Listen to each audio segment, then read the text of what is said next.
പുതിയ വീഡിയോയിലേക്ക് എല്ലാ കൂട്ടുകാർക്കും സ്വാഗതം. ഇനി ഞാനുകളുമായി പങ്കുവെക്കുന്ന ഡെയിലി അപ്ഡേറ്റ്സിലെ ആദ്യത്തെ അപ്ഡേറ്റ് സൂപ്പർ താരമായ റാൻഡി ഓർട്ടനെ സംബന്ധിച്ചാണ്. റാൻഡി ഓർട്ടൻ റസൽമേനിയ 42 കഴിഞ്ഞതിന് ശേഷം അദ്ദേഹത്തിൻ്റെ WWE കോൺട്രാക്റ്റിനെ സംബന്ധിച്ചുള്ള ഒരു അപ്ഡേറ്റ് പങ്കുവെക്കുകയുണ്ടായി.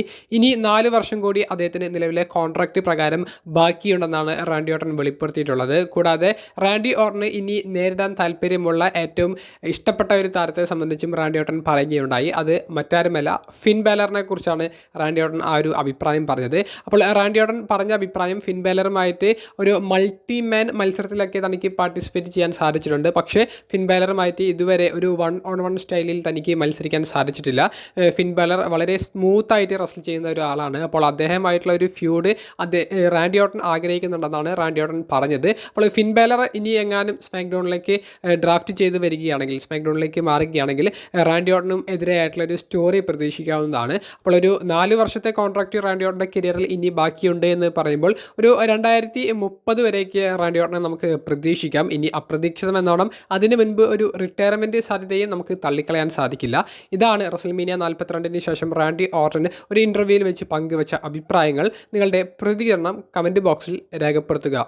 രണ്ടാമത്തെ അപ്ഡേറ്റ്, വേൾഡ് ഹെവി വെയ്റ്റ് ചാമ്പ്യനായ റോമൻ റെയിൻസ് എന്തുകൊണ്ടാണ് ഊസോസുമായിട്ട് ബ്ലഡ് ലൈൻ വീണ്ടും റീയൂണിയൻ ചെയ്യിപ്പിച്ചത് എന്നുള്ളതിനെ സംബന്ധിച്ചാണ്. അതിൽ ഒന്നാമത്തേത് നെറ്റ്ഫ്ലിക്സ് എന്ന് പറയുന്ന സ്ട്രീമിംഗ് സൈറ്റിൻ്റെ ആവശ്യമാണ്. നെറ്റ്ഫ്ലിക്സ് വ്യൂവർഷിപ്പ് നല്ലതുപോലെ ഉയർത്താൻ വേണ്ടി കാണികൾ ഏറ്റവും കൂടുതൽ ഇഷ്ടപ്പെടുന്ന റോമൻ റെയിൻസിൻ്റെ ബ്ലഡ് ലൈൻ സ്റ്റോറി ലൈൻ ഉപയോഗിക്കാൻ ആവശ്യപ്പെട്ടിട്ടുണ്ട്. അപ്പോൾ ഈ പുതിയ വേൾഡ് ഹെവി വെയ്റ്റ് ചാമ്പ്യനായ റോമൻ റെയിൻസ് എല്ലാതും നേടി നിൽക്കുന്ന ഒരു സമയത്ത് അദ്ദേഹത്തിൻ്റെ പഴയ ബ്ലഡ് ലൈൻ്റെ ആ ഒരു സ്റ്റോറി തന്നെ അവർ ഒന്ന് ഒരു വെറൈറ്റി രീതിയിൽ പിടിച്ചിട്ട് കൊണ്ടുവന്നാൽ അത് വ്യൂവർഷിപ്പ് നല്ലതുപോലെ ഉയർത്തുമെന്നുള്ളൊരു പ്രതീക്ഷയാണ് ബ്ലഡ് ലൈൻ വീണ്ടും ഈ റീയൂണിയൻ ചെയ്യിപ്പിച്ചിട്ടുള്ളത്. രണ്ടാമത്തേത്, ഈ ബ്ലഡ് ലൈൻ പൂർണ്ണമായിട്ട് ഇവർ എല്ലാവരും ചേർന്നിട്ട് ഒരു ഹീലായിട്ടുള്ള സ്റ്റോറി മാത്രമാണ് ചെയ്തിട്ടുള്ളത്. ഇവർ ഒരിക്കലും ഒരു ഫേസ് ക്യാരക്ടറിൽ നിന്നിട്ടുള്ള ഒരു സ്റ്റോറി ചെയ്തിട്ടില്ല. അപ്പോൾ ബ്ലഡ് ലൈൻ്റെ ഫേസ് ആ ഒരു രീതിയിലേക്ക്, അതായത് ബ്ലഡ് ലൈൻ നല്ലവരായിട്ട് നിന്നിട്ടുള്ള ഒരു സ്റ്റോറി ചെയ്യുമ്പോൾ അത് എങ്ങനെ ഉണ്ടായിരിക്കും എന്നുള്ളതും കാണികൾ പലപ്പോഴും ചർച്ച ചെയ്തിട്ടുള്ളതാണ്. അപ്പോൾ അതും കൂടി ഇവിടെ പ്രസൻറ്റ് ചെയ്യുക എന്നുള്ളൊരു കാരണം കൂടി ഇപ്പോൾ ബ്ലഡ് ലൈൻ റീയൂണിയൻ ചെയ്യിപ്പിച്ചതിന് പിറകിലുണ്ട്. കൂടാതെ ഊസോസ് ടാഗ് ടീം ഡിവിഷനിലും മെയിൻ ഇവൻറ്റ് സീനിലും ഒരേപോലെ നിൽക്കാനും ബ്ലഡ് ലൈൻ്റെ ഈ ഒരു സ്റ്റോറി കൊണ്ട് അവർ പ്ലാൻ ചെയ്യുന്നുണ്ട്. അതായത് ഇപ്പോൾ മെയിൻ ഇവൻറ്റ് ജെ ഊസോയ്ക്ക് കാണികളുടെ ഭാഗത്തു നിന്ന് നല്ലൊരു സപ്പോർട്ട് ഇപ്പോഴും കിട്ടുന്നുണ്ട്. അപ്പോൾ അദ്ദേഹത്തെ എപ്പോഴും ഈ മെയിൻ ഇവൻറ്റ് പിക്ചറിൽ വേൾഡ് ടൈറ്റിൽ ഷോട്ടിലല്ലാതെ അദ്ദേഹത്തെ നിർത്താൻ പറ്റിയ വലിയൊരു ചാൻസ് ആണ് ഈ ബ്ലഡ് ലൈൻ റോമൻ റെയിൻസിൻ്റെ സ്റ്റോറി എന്ന് പറയുന്നത്. അപ്പോൾ അതിൽ മാക്സിമം അവർ യൂട്ടിലൈസ് ചെയ്യാൻ കൂടി വേണ്ടിയിട്ടാണ് ബ്ലഡ് ലൈൻ്റെ ഒരു റീയൂണിയൻ നടത്തിയിട്ടുള്ളത് എന്നാണ് തോന്നുന്നത്. കൂടാതെ ദ വിഷൻ എന്ന് പറയുന്ന ടീമിനെതിരെ റോമൻ റെയിൻസിൻ്റെ സ്റ്റോറി എന്തായാലും വരും എന്ന് ഉറപ്പാണ്. ബ്രോൺ ബ്രേക്കറിനെതിരെയും റോമൻ റെയിൻസിൻ്റെ സ്റ്റോറി വരും. ആ ഒരു സമയത്ത് ബ്ലഡ് ലൈൻ്റെ ഒരു ബാക്കപ്പ് റോമൻ റെയിൻസിനുണ്ടെങ്കിൽ അത് ഗംഭീരമായിട്ടുള്ള മറ്റൊരു സ്റ്റോറി ലൈൻ ലെയർ കൂടി WWE സമ്മാനിക്കും. അങ്ങനെ ഗംഭീരമായിട്ടുള്ള പദ്ധതികൾ ബ്ലഡ് ലൈൻ റീയൂണിയൻ ചെയ്യിപ്പിച്ചതിന് പിറകിലുണ്ട് എന്നാണ് നമുക്കിപ്പോൾ അറിയാൻ സാധിക്കുന്നത്. മൂന്നാമത്തെയും അവസാനത്തേതുമായിട്ടുള്ള ഒരു അപ്ഡേറ്റ്, മുൻ വേൾഡ് ഹെവി വെയ്റ്റ് ചാമ്പ്യനായ CM പങ്കിൻ്റെ വളരെ വിവാദപരമായിട്ടുള്ള ഒരു വീഡിയോ നിങ്ങളിൽ പല കൂട്ടുകാരും കണ്ടിട്ടുണ്ടായിരിക്കും. അപ്പോൾ അതിൻ്റെ പിന്നാമ്പുറം എന്താണ് എന്നുള്ളതിനെ സംബന്ധിച്ചാണ്.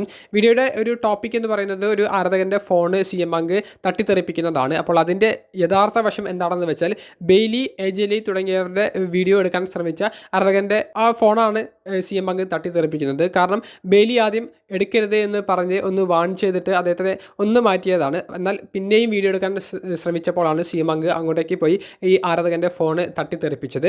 അത് നല്ലൊരു തീരുമാനമാണെന്നാണ് എൻ്റെ അഭിപ്രായം. കാരണം ഈ ബെയ്ലി, AJ Lee, CM പങ്ക് തുടങ്ങിയവർക്കൊന്നും സെക്യൂരിറ്റി WWE പ്രൊവൈഡ് ചെയ്തിട്ടുണ്ടായിരുന്നില്ല. അതുകൊണ്ട് തന്നെ കാണികൾ, ഫാൻസ് നിയന്ത്രണമില്ലാതെ ഇവരുടെ അടുത്തേക്ക് പോകുകയും ഫോട്ടോ, വീഡിയോ, അതുപോലെ തന്നെ ഓട്ടോഗ്രാഫ് സൈൻ ചെയ്യിക്കുകയൊക്കെ ചെയ്തിട്ടുണ്ടായിരുന്നു. അപ്പോൾ ഇത് യാതൊരുവിധ നിയന്ത്രണം ഇല്ലാതെ നടക്കുന്ന ഒരു സമയത്ത് വരുന്നതിൽ ഒരു 95% ആളുകളും ഇവരുടെ കൂടെ നിന്ന് ഫോട്ടോ എടുക്കുക, വീഡിയോ എടുക്കുക എന്നുള്ളൊരു ഉദ്ദേശം കൊണ്ട് വരുന്നതായിരിക്കും. ബാക്കിയുള്ള 5% ചിലപ്പോൾ മറിച്ചൊരു പെരുമാറ്റം ഉണ്ടാകാൻ സാധ്യതയുണ്ട്. അതായത് ഇവർ ഫോട്ടോ എടുക്കാൻ വിസമ്മതിക്കുകയോ അല്ലെങ്കിൽ ഓട്ടോഗ്രാഫ് സൈൻ ചെയ്ത് കൊടുക്കാതിരുന്നത് ആ റെസ്ലേഴ്സിനെതിരെ ഇവർ തെറി വിളിക്കാനും ചിലപ്പോൾ ഒരു ഫൈറ്റ് നടക്കാനുമുള്ള ഒരു സാധ്യതയുണ്ട്. അപ്പോൾ ഇത്തരത്തിലുള്ള ഒരു സാധ്യത ഒക്കെ ഉണ്ട്. അതിന് CM പങ്കിൻ്റെ ഈ ഒരു പെരുമാറ്റം തന്നെ ഇപ്പോൾ ഒരു വലിയൊരു വീഡിയോ ആയിട്ട് മാറിയിട്ടുണ്ട്. അതായത് യാതൊരുവിധ സെക്യൂരിറ്റിയും കമ്പനി പ്രൊവൈഡ് ചെയ്യുന്നില്ല. റെസ്ലേഴ്സിൻ്റെ ലൈഫിന് ഇത് വലിയൊരു ഭീഷണിയാണ് എന്നൊക്കെ പറഞ്ഞിട്ട് ഇപ്പോൾ സോഷ്യൽ മീഡിയയിൽ വലിയൊരു പ്രൊട്ടസ്റ്റ് പോലെ തന്നെ കാണികളുടെ ഭാഗത്തു നിന്ന് വരുന്നുണ്ട്.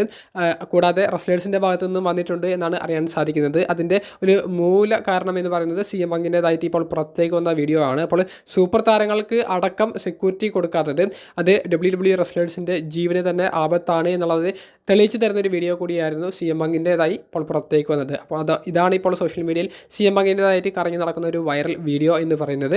അപ്പോൾ വീഡിയോ സംബന്ധിച്ചുള്ള നിങ്ങളുടെ പ്രതികരണങ്ങൾ കമൻറ്റ് ബോക്സിൽ രേഖപ്പെടുത്തുക. അപ്പോൾ അടുത്തൊരു വീഡിയോയുമായി കാണുന്നത് വരെ ബൈ.